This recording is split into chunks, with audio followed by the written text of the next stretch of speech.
Friends, చూడండి ఈరోజు కొబ్బరి చట్నీ చేస్తున్నా. దానికి కావాల్సింది ఏమేంటివంటే కొబ్బరి ముక్కలు, పచ్చి కొబ్బరి, పచ్చిమిర్చి, ఉప్పు, పసుపు, ఎల్లిగడ్డ, కరివేపాకు ఇవన్నీ వేసి మనం ఒకసారి మిక్సీ పట్టుకుందాం. చాలా బాగుంటుంది. ఇట్లా ఒకసారి కొబ్బరి అగిన ఇట్లా దేవుళ్ళకి కొట్టినప్పుడు మిగిలిపోయింది అనుకో, కొబ్బరి చట్నీ చేసుకోవాలి, చాలా టేస్ట్ ఉంటుంది. ఇట్లా ట్రై చేయండి ఫ్రెండ్స్. చూడండి, ఇట్లా కొబ్బరి పట్టి పెట్టుకున్న ఇట్లా పచ్చిమిర్చిలా మనం కరివేపాకు, ఎల్లిగడ్డ, ఉప్పు వేసుకుందాం. కొంచెం పసుపు ఇందులో వేసి కొంచెం ఉప్పు వేద్దాం. మిక్సీ పట్టేసుకుందాం. తక్కువ అయితే మళ్ళీ వేసుకుందాం.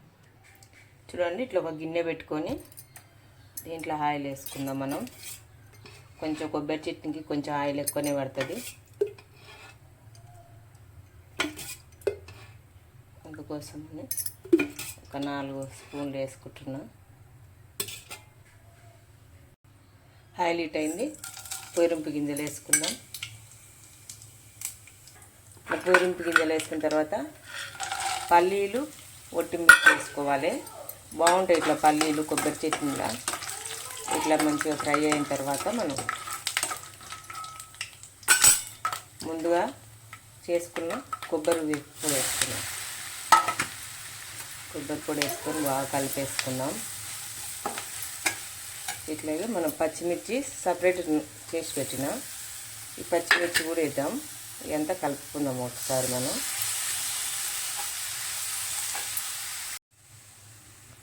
చూడండి, ఇంకా ఇట్లా రెడీ అయిపోయింది. ఇది ఎక్కువ టైం ఏం పట్టదు మనకు కొబ్బరి చట్నీ. ఇందులో ఉన్నది ఒక 5 నిమిషాలలో అయిపోతుంది. చాలా బాగుంది కదా, ఇట్లా చేస్తే ఒకసారి చాలా బాగుంటుంది. ఉప్పు సరిపోయిందో లేదో చూసుకొని మీరు ఒకసారి వేసుకోండి.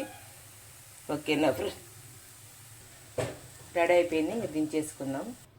చూడండి, ఇట్లా రెడీ అయిపోయింది. ఇంకా కొబ్బరి చట్నీ వేడి వేడిగా మీరు కూడా ఇట్లా చేసుకోండి ఫ్రెండ్స్. ఇది గిన మీకు నచ్చినట్టయితే లైక్ చేయండి, షేర్ చేయండి, కామెంట్ చేయండి. సబ్స్క్రైబ్ చేసుకోవడం మాత్రం మర్చిపోకండి ఫ్రెండ్స్, ప్లీజ్.